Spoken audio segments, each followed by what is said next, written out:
Bonjour à tous, bonne nouvelle, il est maintenant possible de skier jusqu'à la base sud avec les pistes Beau-Vallon-Bas, Johansson jusqu'au tapis Onésime.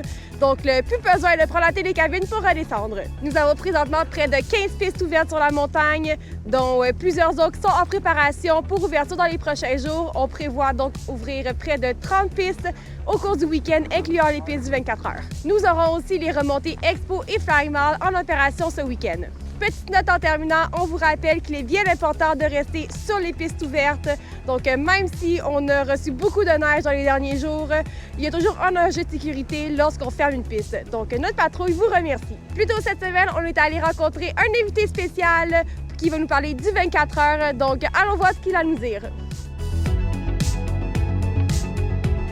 On est maintenant avec Simon Saint-Arnaud, chef d'orchestre du 24 heures Tremblant, qui va nous expliquer un petit peu plus les détails pour le week-end.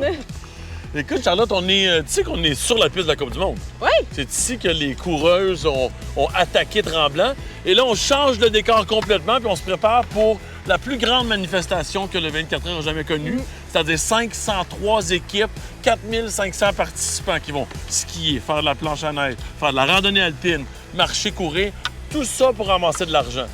Mais ce qu'on est en train de faire aussi, c'est de préparer tout le setup, tout l'aménagement à la base de la montagne pour une grande fête parce que vendredi, samedi, dimanche, c'est le temps de venir célébrer. Les participants, eux, veulent célébrer leur accomplissement et le grand public peut venir profiter, des conditions qui sont exceptionnelles. Honnêtement, il va y avoir beaucoup de pistes ouvertes ce week-end avec le froid qu'on a et la tempête de neige qu'on a reçue à Tremblant. Donc, que vous soyez un participant ou un invité, je pense que ça va être un week-end à ne pas manquer.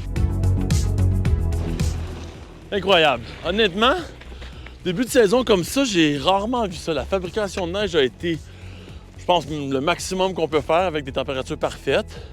Les préparations des pistes à cause de la Coupe du Monde nous ont donné des installations world class. Tempête de neige avec 30 cm qui fait le mélange au niveau de la texture de la surface de la neige. C'est le meilleur des deux mondes. C'est doux.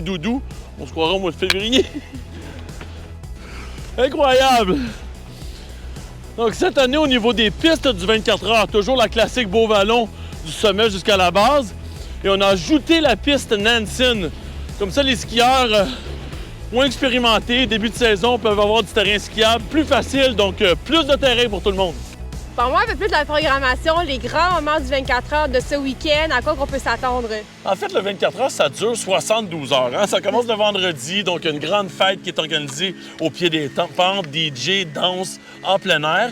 Le samedi, le départ, c'est un moment magique. On voit vraiment les gens prendre la station d'assaut. Plusieurs concerts gratuits aussi. Bleu Jeans Bleu à 3h PM, donc après ski au pied des pentes, suivi du spectacle du 24 heures sur justement les enfants qui relèvent des défis. On veut célébrer les enfants des fondations. Et Matt Lang, petite incursion dans le monde country, va être là. Et la grande finale du dimanche, c'est avec P.Y. Lahr, qui va être notre DJ invité. Et c'est là qu'on va dévoiler le montant et savoir si on a réussi, encore une fois, à fracasser des records. Mais ça sent bon. Ça sent vraiment bon. On a très hâte, très hâte.